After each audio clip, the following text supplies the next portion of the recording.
ये देश हमारा है, ये देश हमारा है। बिस्मिल्लाहिर्रहमानिर्रहीम।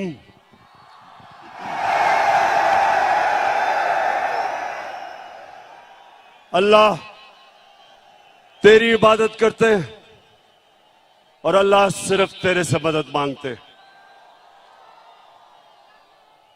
जेलम, मैं आज आपके जज्बा और जुनून देख के आपका दिल से शुक्रिया अदा करता हूं। खास तौर पे जिस तरह आज हमारी ख्वातीन निकली हैं, मैं आपको सलाम पेश करता हूं। और मैं देख रहा हूं कि बच्चे भी हैं, क्योंकि अच्छा, और मैं ये जितने भी झंडे देख रहा हूं, मेरी आगे से आप सबसे एक दरखास्त है कि तहरीक इंसाफ के झंडों से उतना ही जितना आप तहरीक इंसाफ के झंडे लेके आए, उससे ज्यादा पाकिस्तान के झंडे लेके आए। तेरा पाकिस्तान है, ये मेरा पाकिस्तान है, तेरा पाकिस्तान है, ये मेरा पाकिस्तान। क्योंकि मेरे पाकिस्तानियों, ये एक मुल्क की जिंदगी में बहुत कम ऐसे होता है कि सारी कौम इकट्ठी हो जाती है, सारी कौम फैसला करती है, सारी कौम फैसला करती है कि हमने अपनी आजादी की जंग लड़नी है। जिधर जिधर मैं गया हूं, मैंने कभी इतने बड़े जलसे नहीं देखे। मैं जेलम पहले भी आया, लेकिन मैंने कभी जेलम में ऐसा जलसा नहीं देखा।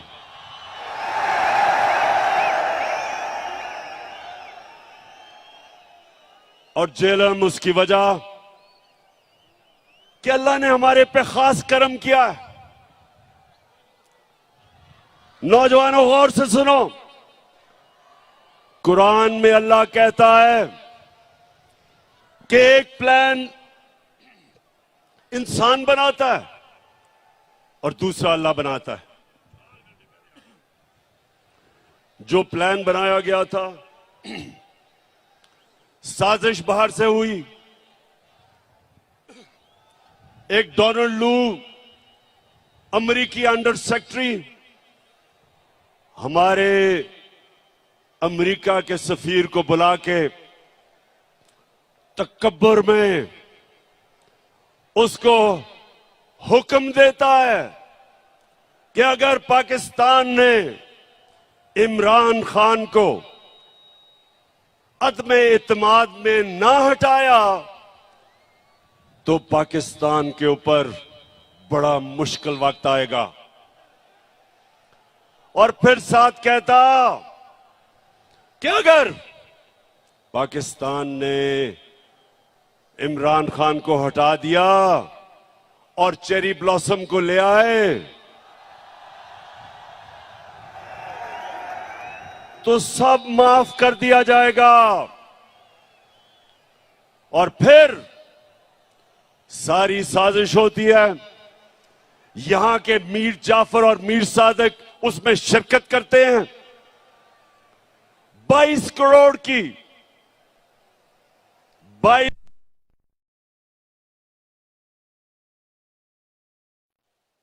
उसको साजिश के तहत निकाला जाता है। और फिर जो असल इस मुल्क की तौहीन की जाती है कि मुल्क को जो 30 साल से इस मुल्क के बड़े किया जाता है, और इसमें अल्लाह एक करम करता है हमारे पे कि हमारी कौम की गैरत जगा देता है। हमें बेदार कर देता है उस कौम की जो कौम ला इलाहा इल्लल्लाह के नारे पे खड़ी हुई थी, बनी थी। उस कौम की खुददारी जगा देता है। मेरे पाकिस्तानियों, जितना भी हम अल्लाह का शुक्र अदा करें वो कम है, क्योंकि हमारी खुददारी को इस मुल्क के करप्ट और गद्दार लीडरों ने खत्म कर दिया था। बाहर की कुव्वतों के सामने घुटने टेके, बाहर से डिक्टेशन लिए, खुद तो उनमें गैरत नहीं थी, कौम की गैरत को भी नुकसान पहुंचाया। तो अल्लाह तेरा शुक्र अदा करता हूं आज मैं कि तूने मेरी कौम को जगा दिया है।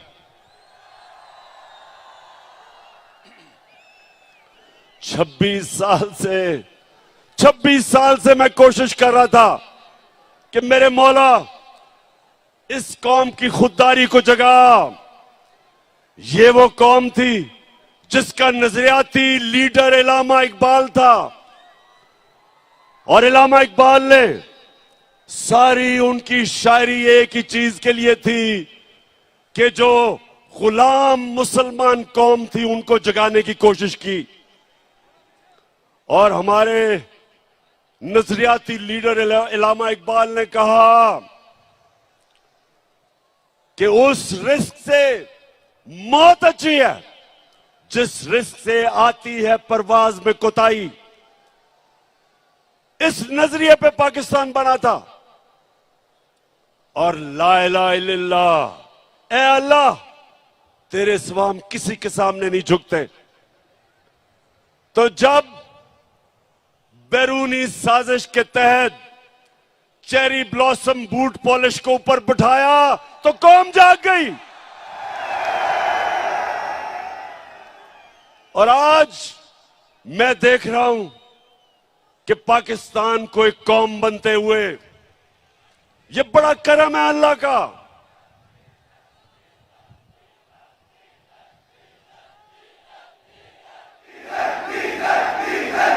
अच्छा, मैं जरा पहले बाकी बातों से पहले जरा डीजल पे आ जाऊं।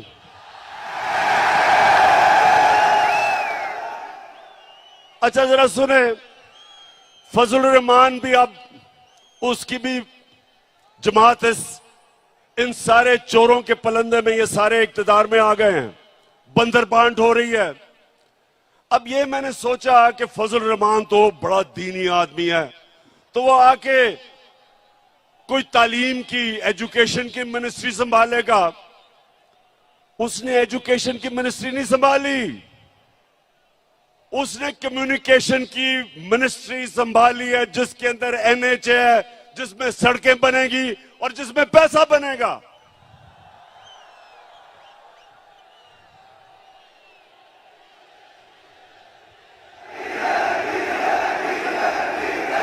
अच्छा, और पाकिस्तान, ये जरा अब पाकिस्तानियों जरा सुने मेरी बात, सुने सुने सुने सुने। अब ये सारे, ये जो चोरों की कैबिनेट बनी है 60% जमानत पे हैं। किसी ने 18 कत्ल किए हुए हैं। शरीफ खानदान ने 40 अरब रुपए की चोरी का हिसाब देना है नैब में और एफआईए में। वो जरदारी उधर अरबों रुपए का उसने जवाब देना है, जो फेक अकाउंट्स में पैसे, एयान अली के भी उसी अकाउंट से पैसे जा रहे थे जिसमें बिलावल। अब जो मफरूर है, सुने नौजवानों, जो मफरूर है, जो सजा याफ्ता है, जो झूठ बोल के भागा है, जो अरबों रुपए की प्रॉपर्टीज में लंदन में रह रहा है, उसने सारी कैबिनेट को लंदन बुला लिया है। तो पाकिस्तानियों ये याद रखें कि ये सारे कैबिनेट लंदन जा रहे हैं आपके पैसे पे। ये अपने पैसे नहीं खर्च करेंगे, ये आपके पैसे पे जा रहे हैं और वहां जाके मफरूर साहब को मिलेंगे, सजा याफ्ता, कॉन्विक्ट, झूठा, बुज़दिल। हमेशा जब भी कोई मसला मुल्क से बाहर भाग जाता है, उससे जाके इंस्ट्रक्शंस लेंगे। ये है इस मुल्क की तौहीन, और इसलिए कौम खड़ी हो गई है, इसलिए सारे पाकिस्तानी खड़े हो गए हैं।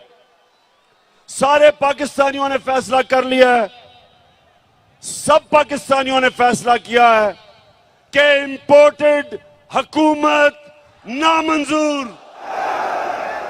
मैं इंशाल्लाह 20 के बाद आपको इस्लामाबाद दावत दूंगा। पहले मैंने सोचा था कि इंशाल्लाह 20 लाख लोग इस्लामाबाद में पहुंचेंगे, लेकिन जो मैं अब लोगों में फिर रहा हूं, अब वो नंबर चला गया 25 लाख पे इंशाल्लाह। अल्लाहू अल्लाहू अल्लाहू अल्लाहू अल्लाहू अल्लाहू अल्लाहू अल्लाहू अल्लाहू। अच्छा, अब चेरी ब्लॉसम कौन है? शायद बच्चों को नहीं पता चेरी ब्लॉसम कौन है। ये वो है कि इसका बड़ा भाई नवाज शरीफ और उसकी बेटी, वो फौज को बुरा भला कहते हैं और ये बूट पॉलिश करता है। इन्होंने बड़ा अच्छा एक कॉम्बिनेशन बनाया हुआ है, इनकी पार्टनरशिप है। और बड़ा भाई भी क्योंकि बड़ा बुज़दिल है, वो जब मुल्क से बाहर जाता है तो फौज को बुरा भला कहता है, और छोटा भाई जूते पॉलिश करता है। तो ये दोनों, इसने कोई कल इसने तकरीर की, जरा सुने। कहता कि इमरान खान फौज के बड़े खिलाफ बातें कर रहे हैं, हम इजाजत नहीं देंगे। शहबाज शरीफ, शर्म करो, कुछ तो शर्म करो। तुम वो हो जो मैं मीर जाफर का कहता हूं, तुम हो वो मीर जाफर। मीर जाफर वो था जब उसने सिराजुद्दौला, जो मुगलों का गवर्नर था, जब अंग्रेजों के खिलाफ वो लड़ा था, मीर जाफर ने उससे गद्दारी की और फिर अंग्रेजों ने मीर जाफर को ऊपर बिठाया, जिस तरह अमेरिकनों ने शहबाज शरीफ को ऊपर बिठाया। तुम हो मीर जाफर, और तुम्हारे इर्द गिर्द वो जो आसिफ जरदारी है। आसिफ जरदारी तुम्हारा तो मैं ये कहूंगा कि जब गीदड़ की मौत आती है तो शहर की तरफ भागता है। मैं इंशाल्लाह सिंध आ रहा हूं और मैं अपनी कौम के सामने वादा कर रहा हूं कि सिंध को मैंने आसिफ जरदारी से आजाद करवाना है। जो सिंध के लोगों के ऊपर ये जुल्म कर रहा है, आसिफ जरदारी, तुम और वो जो तुम्हारा बेटा है, तैयार हो जाओ, मैं आ रहा हूं सिंध। जो तुमने सिंध को लूटा है, लॉन्चों के अंदर, जहाजों में भर भर के डॉलर्स तुमने दुबई भेजे हैं, मैं सब जानता हूं।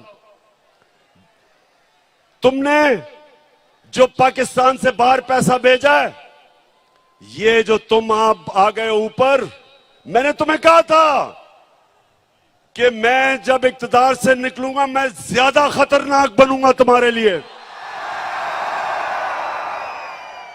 उधर तो मैं बंद था, ऑफिस में सारा दिन काम, वजन भी मेरा बढ़ गया, तो मैं तो इंतजार कर रहा था कि मैं अपनी आवाम के बीच में आऊं। और मैं अल्लाह का शुक्र अदा करता हूं कि जिस तरह मेरी आवाम मेरे साथ खड़ी हुई है, अल्लाह तेरा लाख लाख शुक्र है। हिंदुस्तान ने क्या किया, जरा ये सुने गौर से। उन्होंने पाकिस्तान के खिलाफ प्रोपेगेंडा किया। उन्होंने 600 जाली उन्होंने मीडिया हाउसेस दुनिया में बनाए और पाकिस्तान के खिलाफ प्रोपेगेंडा किया। इसको EU डिसइंफॉर्मेशन लैब कहते हैं। और आपको पता है कि उन्होंने किसको बाहर से प्रोपेगेंडा में किसको निशाना बनाया? एक थी पाकिस्तान की फौज और दूसरा था इमरान खान। हिंदुस्तान ने क्यों पाकिस्तानी फौज और इमरान खान को निशाना बनाया? क्योंकि दो नौजवानों, गौर से सुन लो, आज पाकिस्तान को जो इकट्ठा रखेंगे, जो दुश्मनों की पूरी कोशिश है कि इस मुल्क के 3 टुकड़े किए जाएं, जो बलूचिस्तान में वो दहशतगर्दी करवा रहे हैं, उनका सिर्फ एक मकसद है कि पाकिस्तान को तोड़ा जाए। एक पाकिस्तान की फौज इस मुल्क को इकट्ठा रख रही है और दूसरा तहरीक इंसाफ, जो सारे पाकिस्तान की फेडरल पार्टी है, जो सारे पाकिस्तान की पार्टी है, और वो चाहते हैं इमरान खान और फौज के खिलाफ। इसलिए वो कैंपेन करते हैं कि उनको पता है कि इन दो के होते हुए पाकिस्तान नहीं टूटेगा। तहरीक इंसाफ वो वह जमात है जो 10 दिनों में पेशावर में भी तारीखी जलसा कर सकती है, मज़ार कायद कराची में भी तारीखी जलसा कर सकती है और मीनार पाकिस्तान को भी भर सकती है 10 दिनों के अंदर। और आज झेलम में भी तारीखी लोग इस तादाद में आए, एबटाबाद में भी आए और मियां वाले में भी आए। वो सिर्फ एक जमात कर सकती है, वो तहरीक इंसाफ है। बाकी ये मिलके भी सारे, ये जो चोरों का पलंदा है, ये मिल भी जाए तो मीनारे पाकिस्तान में पूरा जोर लगा के थोड़ा सा भी जलसी भी नहीं कर सके। तो जब शहबाज शरीफ तुम ये कहते हो कि इमरान खान ने फौज की तनकीद की, शर्म करो। इमरान खान का जीना मरना पाकिस्तान में है। मैं तो दुआ कर रहा हूं कि मुझे ECL पे डालो, मैं जाना ही नहीं चाहता पाकिस्तान से बाहर। मेरा 20 साल मैंने बाहर क्रिकेट खेली, प्रोफेशनल क्रिकेट खेली, पैसा बनाया, लंदन में फ्लैट खरीदा, सब कुछ बेच के मेरा सब कुछ मेरे मुल्क में है, जीना मरना मेरे मुल्क में है। और ये जरा सुने, ये शरीफ करप्ट खानदान, पहले नवाज शरीफ, उसको जब जनरल मुशर्रफ ने मुल्क से बाहर, जैसे उसने सऊदी अरेबिया भेजा, लेटर साइन, मुआहदा साइन करके सऊदी अरेबिया गया, झूठ बोलता रहा मैंने नहीं कोई साइन किया। फिर उधर से लंदन पहुंच गया, 8 साल मुल्क से बाहर। जरदारी जेल से निकला, वो सीधा लंदन और अमेरिका पहुंच गया। और अब वापस आए, दोनों ने NRO लेके वापस आए, दोनों ने लूटना शुरू किया। अब ये सुने, मैंने अभी तक जब 3.5 साल में एक निजी दौरा नहीं किया, मैं सारा वक्त पाकिस्तान में था। नवाज शरीफ ने 24 निजी दौरे किए लंदन के, जरदारी ने 50 निजी दौरे किए दुबई के।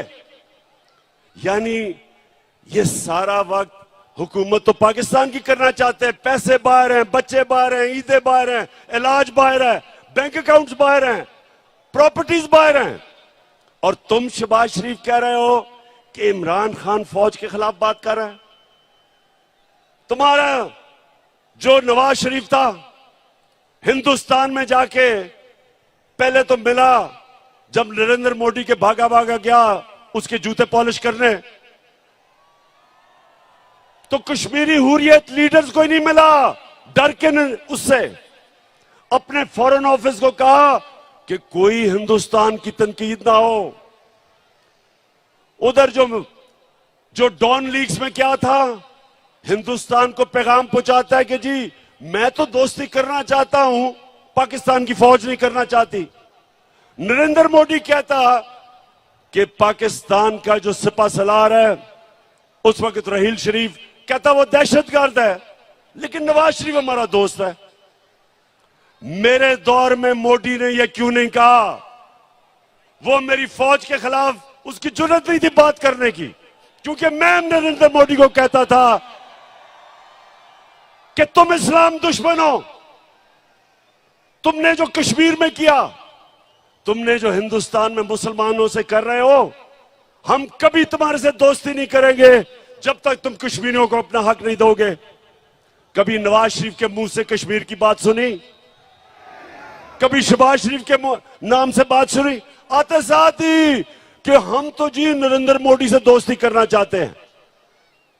तुम इसलिए करना चाहते हो कि जो तुम्हें लेके आया उन्होंने हुक्म दिया दोस्ती करने का। मैं जब रूस गया, मैंने रूस के सदर से बात की कि यहां महंगाई है, तेल की कीमत बहुत ऊपर चली गई है, हमने अपने लोगों को रिलीफ देना है।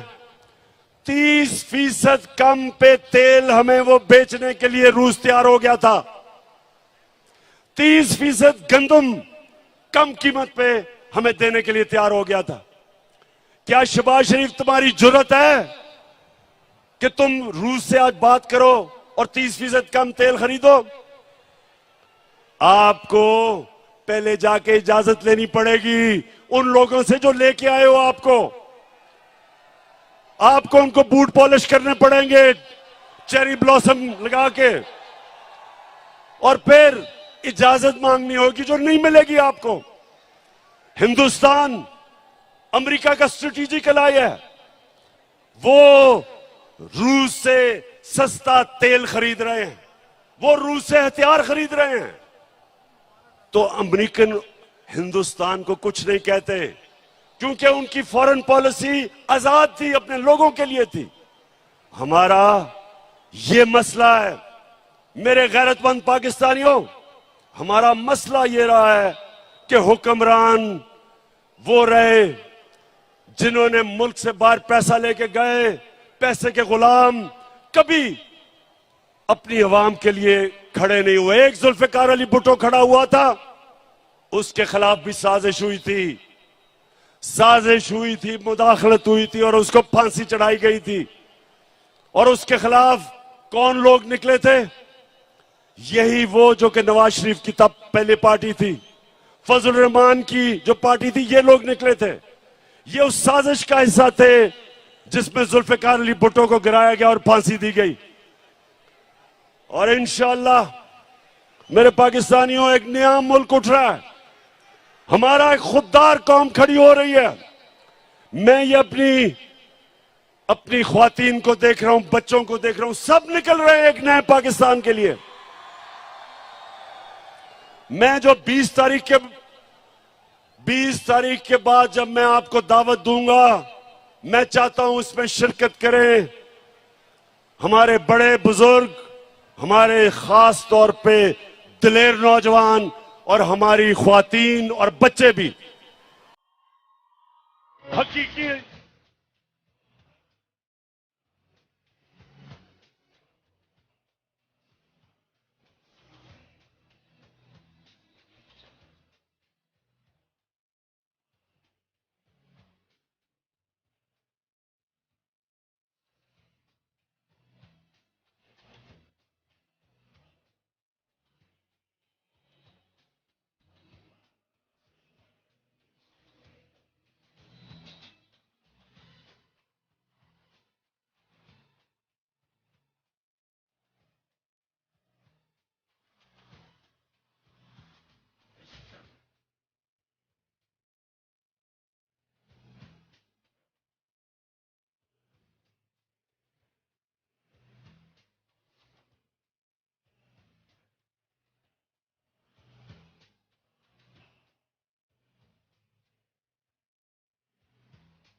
अच्छा मेरे पाकिस्तानियों, मैं अब अपनी आखिरी बातें करने लगा हूं, जरा गौर से सुनना है आपने। देखें, मेरे 3.5 साल जो हुकूमत में थे, मैं आपको बताऊं मुझे सबसे ज्यादा शर्म कब आई, जब मुझे बाहर जाके दोस्त मुल्कों से पैसे मांगने पड़े, जब कर्जा मांगना पड़ा, मुझे शर्म आई। क्योंकि मैंने आज तक अपने वालिद से भी कभी पैसे नहीं मांगे थे। मैंने जब पैसे मांगे थे शौकत खानम के लिए अपने पाकिस्तानियों से, कभी मैंने गैरों से पैसे नहीं मांगे। शौकत खानम के लिए, नमल यूनिवर्सिटी के लिए, अभी जो जेलम में मैंने अल कादर यूनिवर्सिटी बनाई है, इनके लिए सिर्फ पाकिस्तानियों से पैसे मांगे थे। लेकिन जब, क्योंकि इन्होंने दिवालिया निकाला हुआ था मुल्क का, सबसे बड़ा हमारा बैरूनी खसारा था, मुझे बाहर जाके पैसे मांगने पड़े, क्योंकि हमारे पास पैसा ही नहीं था अपने कर्जों की किस्तें अदा करने पे।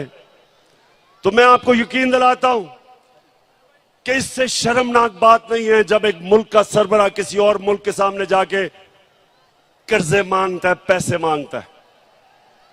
आप सब जानते हैं कि अगर आप अपने मां बाप से भी पैसे मांगते हैं, एक बच्चा नहीं मांगता दूसरा मांगता है, तो मां बाप भी उस बच्चे की ज्यादा इज्जत करते हैं जो पैसे नहीं मांगता, जो खुददार होता है, मां बाप भी। तो सोचें कि गैरों के सामने हाथ फैलाना। तो ये जब चेरी ब्लॉसम ने कहा कि जी हम तो भिखारी हैं और गुलाम हैं, और एक और इनके रंगबाज सियालकोट से कहता कि जी हम तो लाइफ सपोर्ट मशीन पे हैं, मेरा सवाल है किसने हमें मकरूज किया? 30 साल से ये दो खानदान इस मुल्क पर हुकूमत कर रहे हैं। 30 साल से, 30 साल में ये अरबोपति बन गए, इनके बार प्रॉपर्टीज, फ्लैट्स, जायदादें, ऑफशोर अकाउंट्स, और मुल्क को मकरूज कर दिया। मैं तो सिर्फ 3.5 साल हुकूमत की है। तो सवाल मैं ये पूछता हूं कि जब कहते हो कि बेकारी हैं तो हमें तो गुलामी करनी पड़ती है, हमें बेकारी बनाया किसने? किसने इस मुल्क से पैसा चोरी करके बाहर लेके गए? वो लोग जो हमारे मेहनतकश पाकिस्तानी 14-14, 18-18 घंटे काम करके इस मुल्क में पैसा भेजते हैं, रेमिटेंसेस भेजते हैं, वो मेहनतकश के खून पसीने पे आज हमारा मुल्क चल रहा है। और ये डाकू यहां से मनी लॉन्ड्रिंग, पैसा चोरी करके मुल्क पैसा बाहर भेजते हैं। तो बेकारी बनाया किसने? आपने। और कौन इससे मुल्क को निकालेगा? मैं आपको आज ये कह रहा हूं कि जिस तरह हम एक कौम बनते जा रहे हैं, एक कौम के लिए कोई चीज नामुमकिन नहीं होती। जब कौम इकट्ठी हो जाती है वो सब कुछ कर सकती है। जब जलजला आया, जब फ्लड आया पाकिस्तान में 2010 में, अरबों अरबों डॉलर्स का नुकसान था। सारी कौम इकट्ठी हुई, बैरून मुल्क पाकिस्तानी सब मिलके सब ने उसका मुकाबला किया और हमने अपने आप को खड़ा कर लिया अपने पैर पे। इसी तरह जिस तरह अब हम कौम बन रहे हैं, मुझे कोई शक नहीं कि पाकिस्तानी जिस तरह जब उनको यह पता चल गया कि उनका टैक्स उनके ऊपर खर्च होगा, ये कैबिनेट जा रही है एक मफरूर से मिलने आपके खर्चे के ऊपर। मैंने कभी अपनी कौम का पैसा फजूल खर्च ना अपने ऊपर करने दिया, ना इस तरह खर्च करने दिया। और जब कौम को यह यकीन हो जाएगा हम कौम बन जाएंगे, हम टैक्स भी इकट्ठे करेंगे, हम अपने कर्जे भी दे देंगे, हमारे पास इतना पैसा होगा कि हम अपने बच्चों की तालीम, स्कूलों पे, यूनिवर्सिटीज पे हम इस मुल्क को खड़ा करेंगे। और वो तब होगा जिस तरह अब हम कौम बन रहे हैं।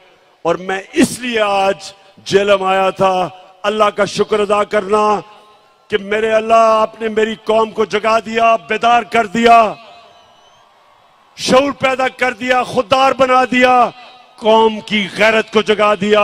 और इंशाअल्लाह 20 के बाद जब मैं आपको कॉल दूंगा, एक हमारी डिमांड होगी, इलेक्शंस करवाओ और इंपोर्टेड हुकूमत नामंजूर। पाकिस्तान अल्लाह अल्लाह अल्लाह अल्लाह अल्लाह